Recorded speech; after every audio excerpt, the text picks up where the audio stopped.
Okay guys, here's a JAYCO White Hawk travel trailer, model 24MRB, double axle.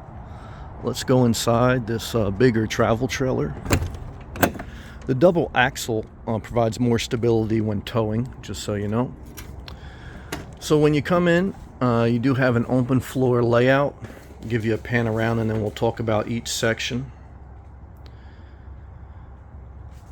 The bed is to the right when you walk in. Okay, but let's break it down per section. So first section is the sectional dinette area, which the table is currently up, but this could be used mainly as your primary eating spot. And obviously when you're not eating there or working remote or doing homeschooling, then it could also be used as a separate sleeping area if needed. You do have windows that all open with shades that come down, and this area is the pop out. And then directly across from that is your kitchen area. So you do have a fireplace, which is a very nice feature cosmetically to add to the atmosphere, and also for warmth if you're camping in colder weather. That will let out some heat. A lot of windows, which does provide air ventilation and sunlight, which is great. A lot of counter space here.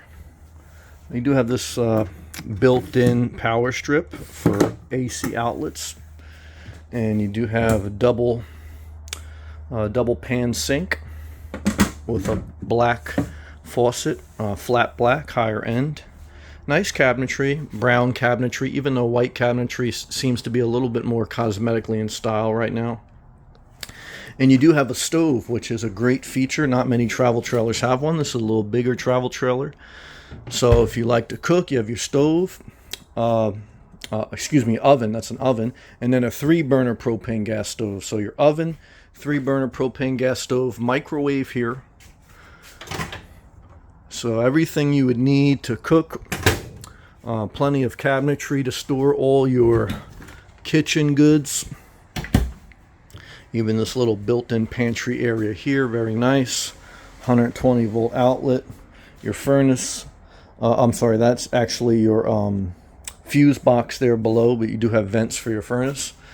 And you do have a full pantry here, which is a plus. Okay, so again, if you're a mother or if you're someone who likes to cook, having all this pantry space, having all these features in your kitchenette would make you happy.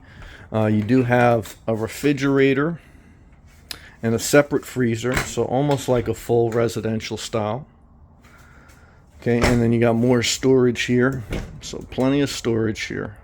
And again, you don't have to use this just for cooking goods. You can store clothes in here, etc., right? So remember, when you're using a travel trailer or when you're RVing, you have to think outside the conventional living, because you're living in a smaller square footage. You know, most RVs are under 500 square feet. I think all of them are, and most of them are actually, the average RV is probably under 300 square feet. So the bigger ones, maybe a little bit over 300 square feet. This is probably about 150 square feet total, probably.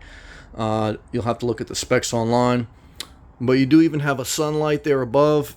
And then, of course, this is your master bedroom, which does have a bed that could also be raised up, and you use this as a couch area, okay?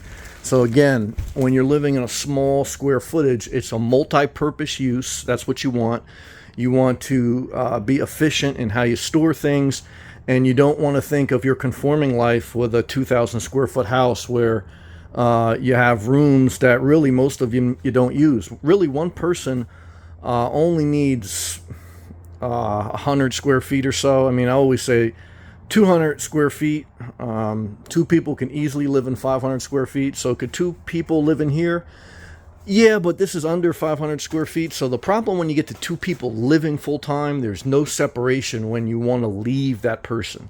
There's no other room you can go to. It's all one room. It's a studio apartment. So for camping, what these things are built for, it's great. Even if you have kids, there's an area to sleep. But when you live with someone else, you want a separate door to a separate room, and that usually requires 500 square feet. So this, again, 150 square feet, be tough to live with someone here. You get on each other's nerves, and then there's nowhere to go but outside.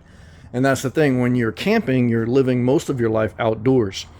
And so one person, no problem living here. It's everything you need. But two people, when you need your own space, you're gonna need to go outside. So think about that. This is your bathroom. Okay, one bathroom too. That's another problem when you're living with someone else. But beautiful bathroom, right? Big counter space here. Most of them don't have this much counter space. Big double storage area. This is the white cabinetry that's more modern and cosmetically pleasing. And very nice shower with fiberglass surround. Nice shower head, black faucet to match all the other fixtures. Sliding like not glass, but like plastic, hard plastic. And some more area to store your towels and stuff here. So, you know, laminate flooring, again with travel trailers, RVs, if you're going to live in them full time, the formaldehyde, which basically encompasses the glues and the insulation that are used in these things, it can affect some people negatively when you're living in these things for months on end. It did for me, but I'm sensitive. A lot of people doesn't. And what I found is too that a lot of the air purifiers don't fully do it if you're really sensitive. So it's another thing I want you to think of when you're thinking about full timing. Part timing, most people who part time RV, this thing is perfect. You're gonna have no issue. Okay. But either way, leave a comment below, share the video, subscribe if you're not. This JAYCO White Hawk travel trailer, everything you need, double axle for towing stability, plenty of room, flat screen TV also included, all your gauges here.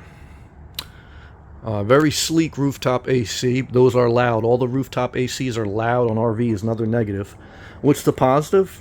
Well, the more and more I do RV reviews, it's really just something for fun. Okay, it's a luxury toy, even if you're a working middle class person. If you own the land and you want to park and live in it, that's one thing. If you're just going to use it for traveling sake, you're going to be parking at RV parks. Some campgrounds are nice, but a lot of times what I found now being on the road, just travel out of a regular car, and when you want to break, stay in a hotel. Okay. And unless you're going to own the land somewhere where you could put it, that'd be the only exception. But that's my opinion. Everyone's different. Hopefully this video helped. See you next one.